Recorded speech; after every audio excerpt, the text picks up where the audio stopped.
सम्राट स्लिम, मौर्य वंश के तीसरे सम्राट, भारतीय इतिहास के सबसे महान शासकों में से एक थे।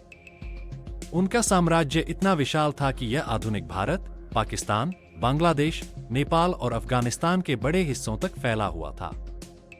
लेकिन उनकी असली महानता कलिंग युद्ध के बाद प्रकट हुई। इस युद्ध ने उन्हें गहराई से प्रभावित किया और उन्होंने हिंसा का मार्ग छोड़कर अहिंसा और धर्म का पालन करने का निर्णय लिया। अशोक ने बौद्ध धर्म को अपनाया और अपने शासन में शांति और सहिष्णुता को बढ़ावा दिया। उनके द्वारा बनवाए गए स्तूप और शिलालेख आज भी उनकी दूरदर्शिता और मानवता के प्रति उनके समर्पण की गवाही देते हैं। अशोक का जीवन हमें सिखाता है कि सच्ची शक्ति केवल विजय में नहीं, बल्कि मानवता की भलाई में है। कलिंग युद्ध 261 ईसा पूर्व एक ऐसा मोड़ था जिसने सम्राट अशोक की जीवनधारा को बदल दिया। इस युद्ध में लाखों लोगों की जान गई और विनाश का मंजर देखकर अशोक का दिल टूट गया। इस भीषण नरसंहार ने उन्हें हिंसा का त्याग करने और शांति के मार्ग पर चलने के लिए प्रेरित किया। उन्होंने बौद्ध धर्म को अपनाया, जो दया और अहिंसा का संदेश देता है। अशोक ने केवल अपने लिए नहीं, बल्कि पूरे भारतीय उपमहाद्वीप के लिए बौद्ध धर्म का प्रचार किया।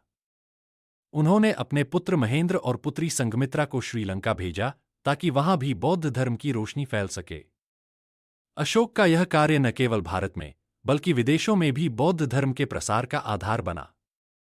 उनकी कहानी हमें यह सिखाती है कि परिवर्तन संभव है और एक व्यक्ति का निर्णय समाज पर गहरा प्रभाव डाल सकता है। अशोक का शासन एक अद्भुत युग था, जब उन्होंने अपने धर्म और नैतिक सिद्धांतों को शिलालेखों के माध्यम से फैलाया। ये शिलालेख, जो आज भी भारत, नेपाल, पाकिस्तान और अफगानिस्तान में मौजूद हैं, अहिंसा, सत्य, करुणा और धार्मिक सहिष्णुता का संदेश देते हैं। अशोक ने बौद्ध स्तूपों का भी निर्माण करवाया, जैसे सारनाथ और सांची, जो आज भी श्रद्धा का केंद्र हैं। उनकी नीति धम्म ने समाज में सहानुभूति और सहअस्तित्व का प्रचार किया। उन्होंने अपने आदेशों में हिंसा और शोषण को पूरी तरह से नकारा और सामाजिक समानता और शांति का समर्थन किया। अशोक का यह दृष्टिकोण न केवल उनके समय में, बल्कि आज भी हमारे लिए प्रेरणा का स्रोत है। उनके विचारों ने मानवता को एक नई दिशा दी, जो आज भी प्रासंगिक है। मैं अशोक का धम्म, एक अनूठी नीति जो बौद्ध धर्म के सिद्धांतों पर आधारित है, का प्रचार करता हूं। मेरा धम्म अहिंसा, सहानुभूति और सहअस्तित्व का संदेश फैलाता है। मैंने अपने आदेशों में हिंसा, बलि और शोषण को सख्ती से रोका। मेरा उद्देश्य था सामाजिक समानता और शांति को बढ़ावा देना। मेरा शासनकाल भारत के स्वर्णिम युगों में से एक माना जाता है, जहां मैंने न्यायप्रिय और सहिष्णु शासन का आदर्श प्रस्तुत किया। मेरा धम्म आज भी भारतीय प्रशासन में प्रेरणा का स्रोत है।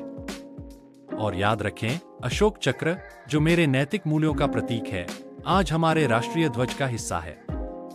यह धम्म केवल एक नीति नहीं, बल्कि एक जीवन शैली है जो हमें एकजुटता और शांति की ओर ले जाती है। सम्राट अशोक का शासनकाल भारत के स्वर्णिम युगों में से एक था। उन्होंने न्याय, सहिष्णुता और धर्मनिष्ठा का आदर्श प्रस्तुत किया। अशोक चक्र, जो आज हमारे राष्ट्रीय ध्वज का हिस्सा है, उनके नैतिक मूल्यों का प्रतीक है। यह चक्र हमें याद दिलाता है कि कैसे एक योद्धा, जिसने युद्ध के मैदान में विजय प्राप्त की, ने अपने जीवन को बदलकर शांति और करुणा का मार्ग अपनाया। अशोक का जीवन हमें सिखाता है कि सच्ची शक्ति अहिंसा में है।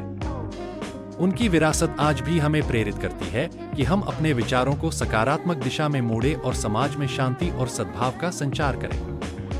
अशोक की शिक्षाएं आज भी प्रासंगिक हैं और हमें आगे बढ़ने की प्रेरणा देती हैं।